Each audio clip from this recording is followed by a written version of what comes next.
First speaker is Marcello Colombino from NREL, and he is a postdoctoral researcher at NREL, I believe, and he's from the esteemed ETH institution in Switzerland, and he'll be talking to us about transmission line dynamics and the stability of grid-forming inverter control. All right? Yep. And if you could, again, 20, 25 minutes, and then we'll have open discussion. Sure, right? I'll do my best. So thanks for the introduction, and thanks, Brian, for inviting me to this workshop.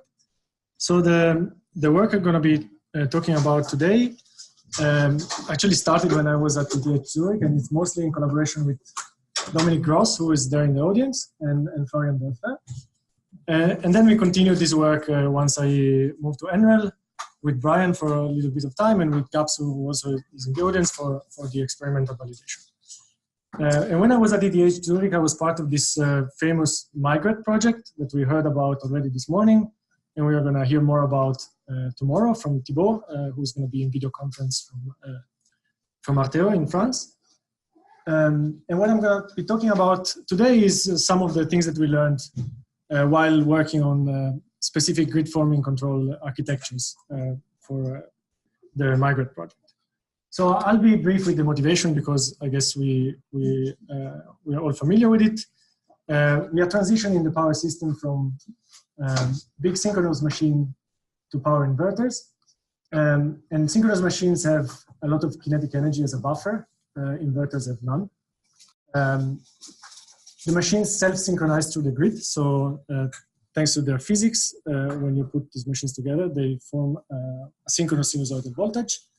The inverters need to do that by feedback control. So we need to program that into them. If you get rid of the machines, you don't just get rid of the self-synchronizing physics, you get rid of decades of knowledge on how to control their voltage and their frequency. So that's going to go away. And the controllers we have for that, they have not nearly been tested enough as the synchronous machines controllers have. Synchronous machines have slow primary control. The good thing of inverters is that they are fast, so we can control them very fast. But with this only plus, we have to supply all the minuses. And what can possibly go wrong? I'll just give you one example of system operators being scared. So this is the wind penetration increase in Canada. This is 2000 to 2017. In 2005, Hydro-Quebec in Quebec started panicking and setting synthetic inertia requirements for the wind farms. And 2005 was here. So now we are probably up here. And Quebec is one of the most stable systems in the world. So if Quebec was upset, imagine the Texas, the Ireland, the Australia of the situation. In fact, there is a lot of people that are interested in these topics. We are all here in the room. And in particular, the Migrate project I was part of had almost all the TSOs in the European Union because they were all interested in this line of research. So let's see how power inverters are controlled today. So if you have a renewable source that is producing a certain amount of power and you want to push this power to the grid, nowadays what you do is you assume that the grid has a stable voltage source with a phase-lock loop, which is nothing but a glorified state observer. You try to estimate the angle and the frequency, and then you act as a current source to put the power in. And what's the problem? Well, the very first thing I said, which is that you assume that there is a stable voltage source on the other side. So if you start removing this and putting a lot of this guy connected to each other, then things go wrong. So a nice picture for this is that nowadays we are in this situation. So we have a stable grid and the grid following inverters. And what happens if you remove the stable grid is the dynamic instability equivalent of what we've all done at some point, that you start following your friend and your friend start following you, but nobody is leading. And there are, okay, this is just a cartoon, but there are some recent works that show that beyond a certain penetration of grid-following inverters, you actually get dynamic instability for a similar reason than this one.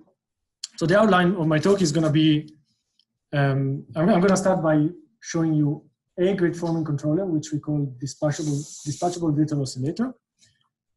Not because it's the best one, but it's because it's the one we came up with. And the reason I'm going to talk about it is that we built this controller. When we designed this controller, we had everything under control, so we can analyze instability in a very nice way, which is very informative. And while we analyzed instability, we learned a lot about some instability phenomena that are particularly related to the transition line dynamics that we can explain very well. And I will conclude with some lesson learned and a summary. So we are interested in network level stability. So we cannot go modeling every switch. So we have to take some quite drastic assumptions in order to derive the control law for our grid forming inverters. So what we assume is that an inverter is a fully controllable voltage source.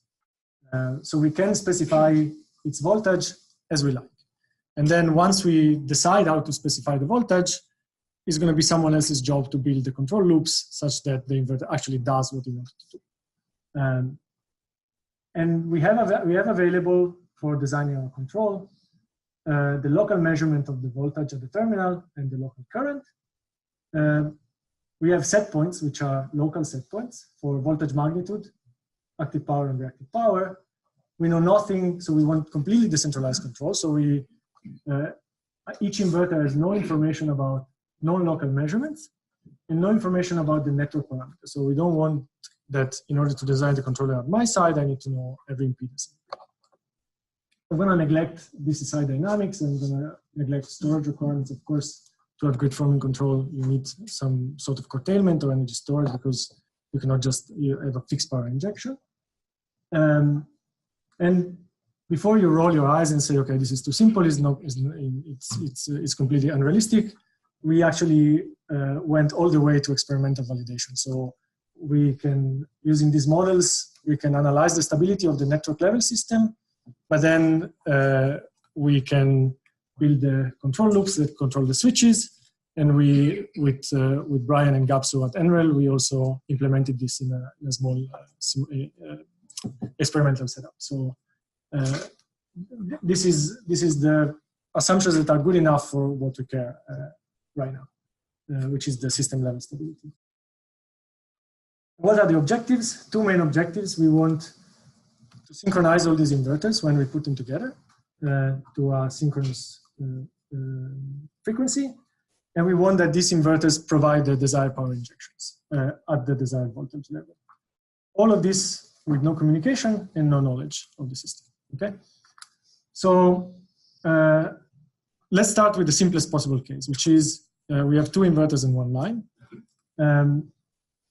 Basically, what we are requiring is that imagine that each of these guys here is a controller. Their task is that they have to, without talking to each other, ending up spinning at the same speed and inject the right powers in the system. If we see what these powers depend on, these are the power flow the AC power flow equations. The powers that are injected in the system depend on the voltage magnitude and on the relative angle between these two voltages. So if we had full knowledge of the network and full communications, imagine this guy could talk to each other. Simply this means regulating to a synchronous, to them spinning at the same frequency at a particular.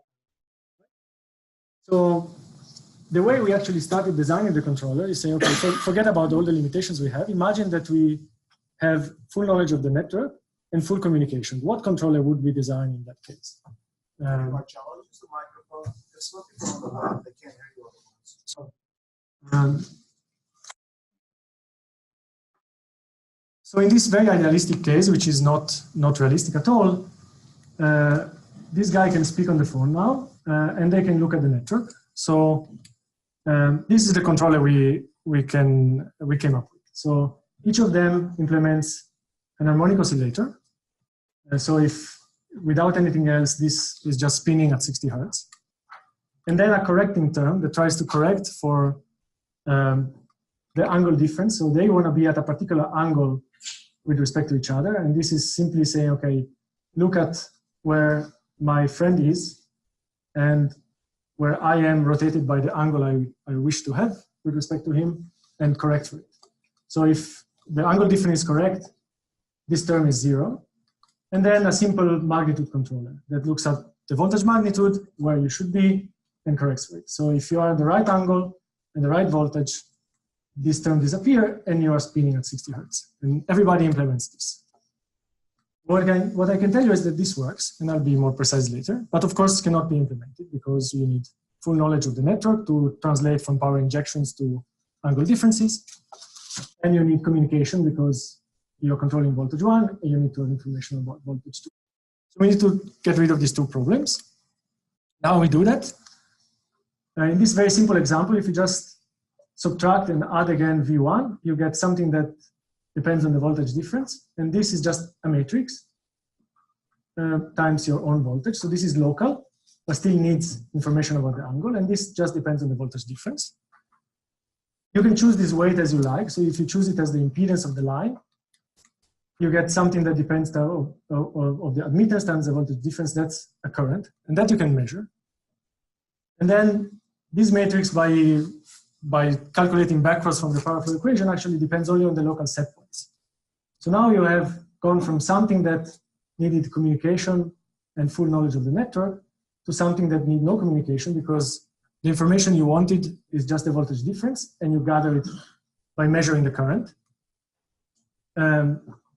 And no network information, because this only depends on your local power set points. So we can actually implement this, and it's exactly the same controller. And the take-home message is that whatever you need from communication, you measure through the transmission lines. So the transmission lines are really your communication network that transmits the information of the voltage difference, which is all you need to synchronize in a decentralized way. And by measuring the current, you get that information. Okay. So we, of course, not interested in the two-inverter case. We are interested in the network case. Let me make some assumptions to be precise. We assume that the network is a graph where you have inverters at every vertices and transmission line at every edges. We have set points that are consistent with the AC power flow equation. So you can imagine that this is like you get a dispatch that is, so someone solves the power flow equation, you get a dispatch, and then you want that your system synchronizes to the correct solution of the power flow equation. And we have a constant ratio of inductance of resistance of the lines.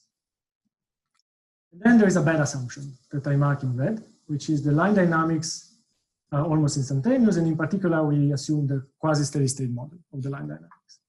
Actually, the very funny thing is that when we submit this work, we get killed for all these assumptions, which are completely meaningless, just for the maths to work out.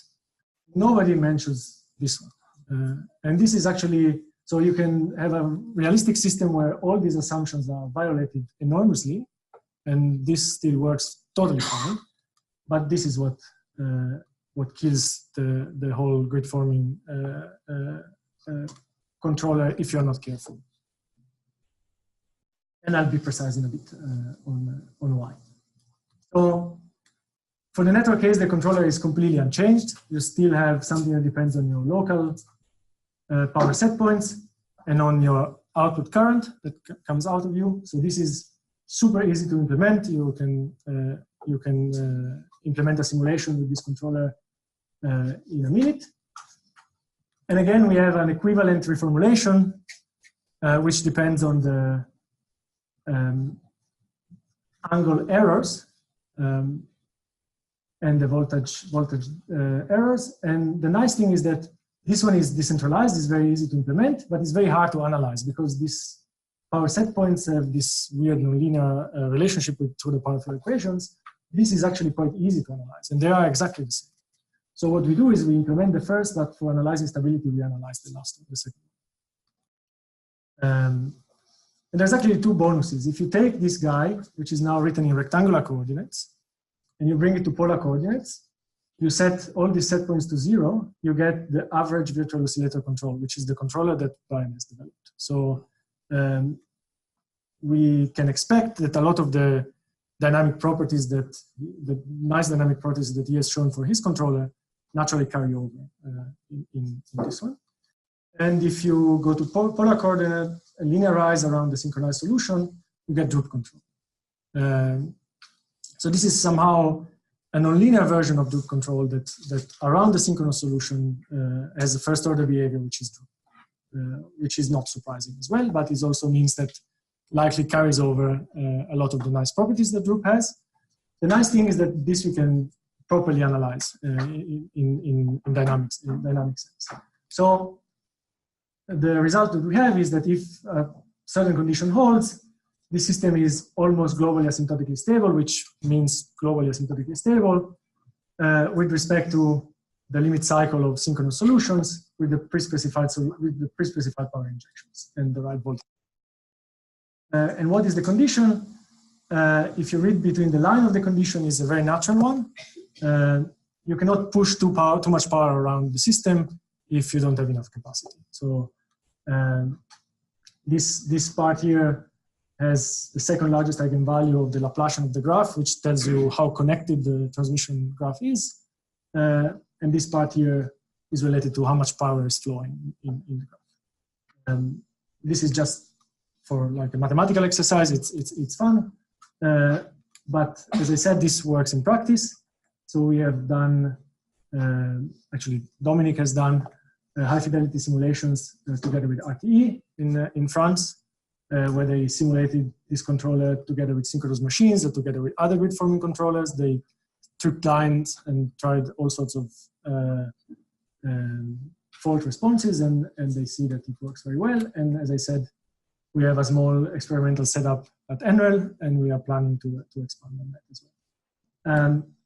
But the whole talk was the role of the transmission lines in the stability of grid forming inverters. So what is the role of the transmission lines? So we learned that transmission lines are basically a communication network. They are giving us the information that we need to synchronize without communication. Okay, so and I would argue that this is the same principle that every grid forming controller uses. This is the same principle VOC uses, that Droop uses, and also the synchronous machines use to synchronize. There's no magic. They get the information they need through the currents. We use feedback control. Synchronous machines use their physics, but the information they use is the same. Actually, there's a nice observation that we made, which is if you look at our controller, forget about the details, there is some gain parameter which you can interpret as the speed of the control. And the stability condition does not depend on the gain parameter.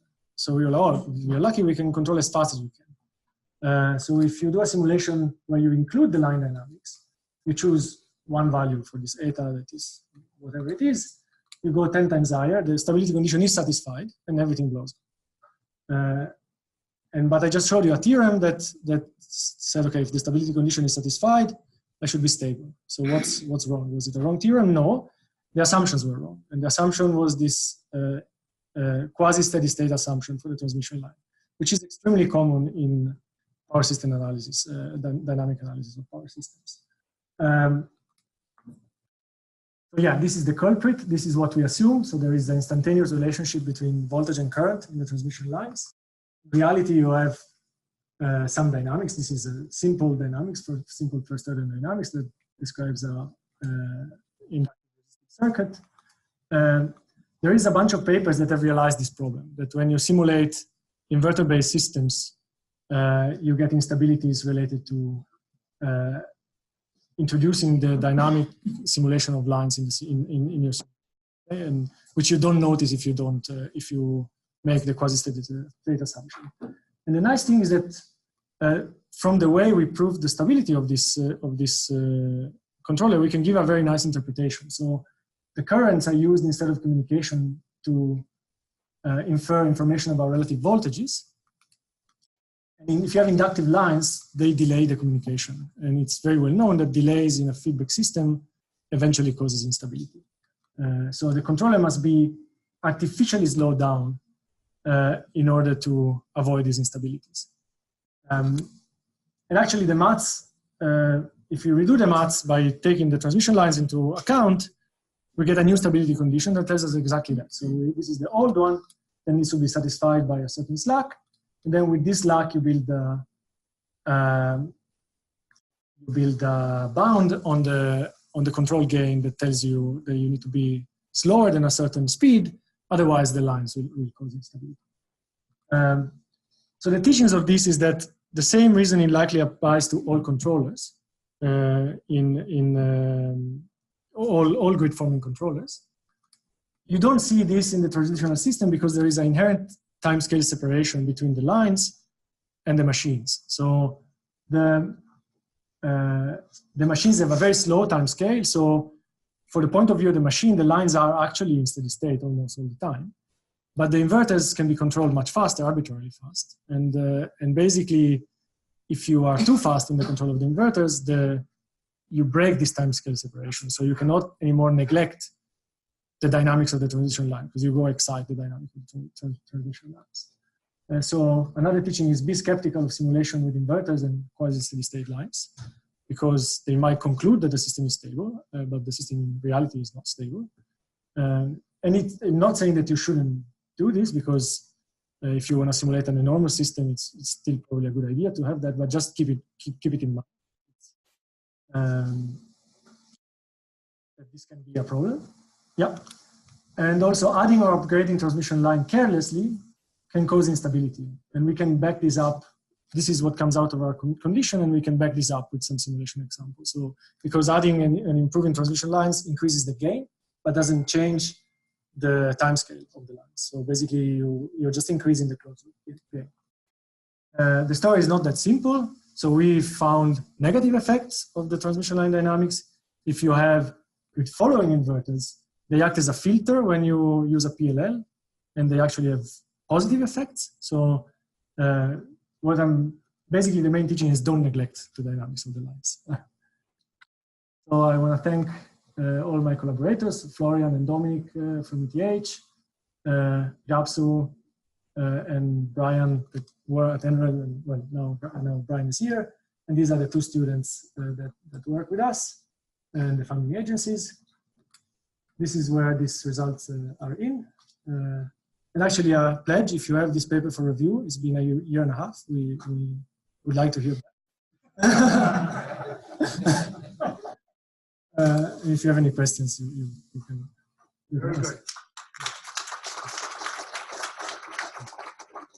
Thank you. I know there are going to be some questions. Joey? Marcello, thank you for presenting a general theory of stability grid forming control. My question is about the role of transmission system. You stated it plays a role of communication between the nodes. Mm-hmm. Could you simplify that a little bit so we understand the interaction between the impedance and that, obviously the model grid was the impedance network, right? Mm-hmm. So, and there are different modes, right? Whether it's the oscillation or some other signals that are found on the wires. So can you simplify your explanation of what you mean by communication? So I don't mean communication in the sense that there is a communication link. Right. I just mean that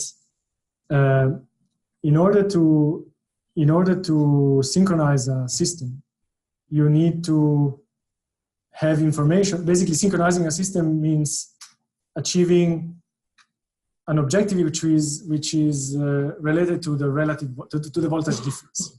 So I want the two voltage to have a particular angle with respect to each other, and that you cannot do unless you know this voltage difference one way or another.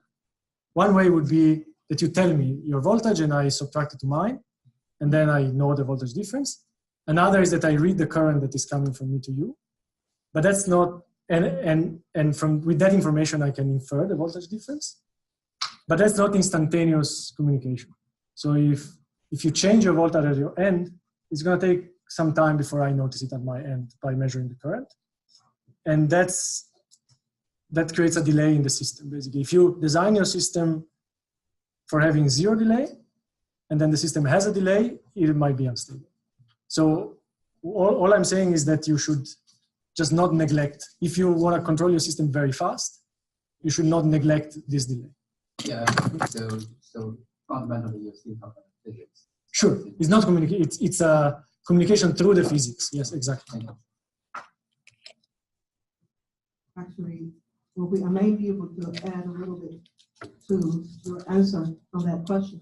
This is back to the same thing, actually, about the electromechanical wave propagation.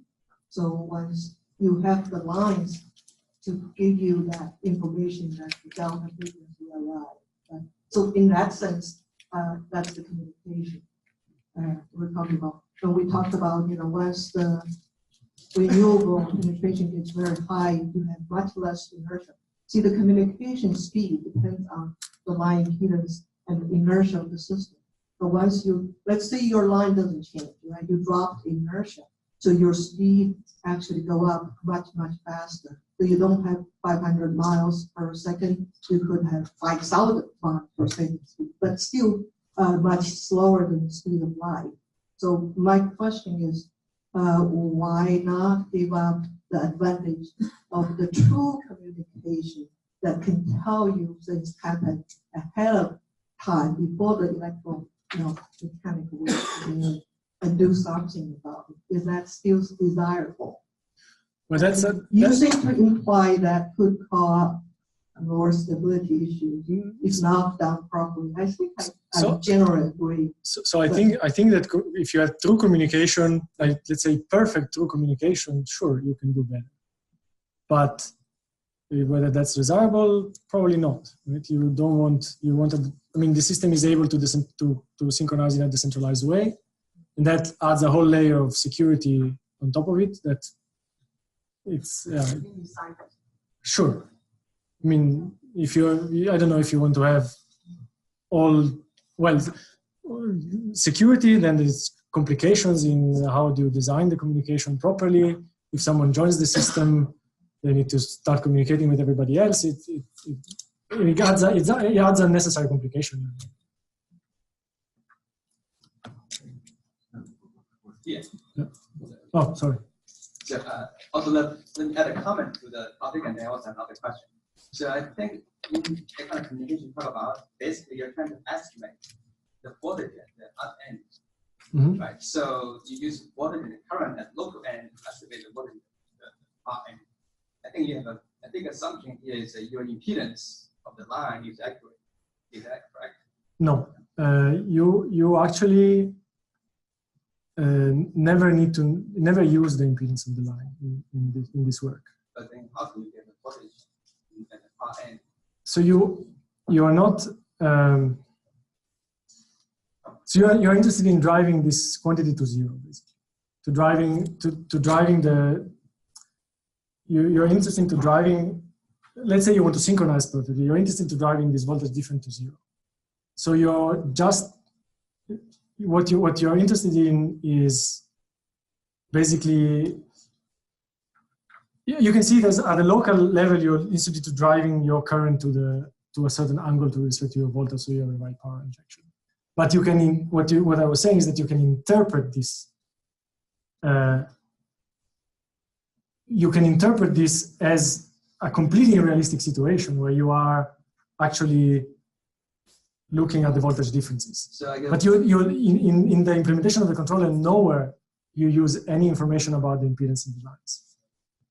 Let me read more. Yeah, you question later. But anyway, so my real question, my different question is, why did you choose the voltage angle difference between the two buses as a control objective? I think if you have a multiple of these things going on in the system, you need to coordinate the control objective across the multiple lines. So I didn't. That's precisely the point. So the control objective is to get to a certain power injection. And what I'm saying is that analyzing the system in power coordinates is very hard. So what we can do is we can rewrite the system in a way that looks like you are correcting for the voltage angles, but you are not. You are just, the information you are looking at is, I mean, your objective is to get to the right power injections, not to the right voltage angles. That's a byproduct, because that's how you get to the right power injection, is that the system gets in the right configuration. And the way you analyze it, it's much easier in the angle coordinates than in the power coordinates. Yeah, we're gonna have to actually move on, and I apologize to the gentleman over here. In order to stay on this schedule, and in fairness to all the speakers, we'll take some of these conversations off. So let's give Marcello.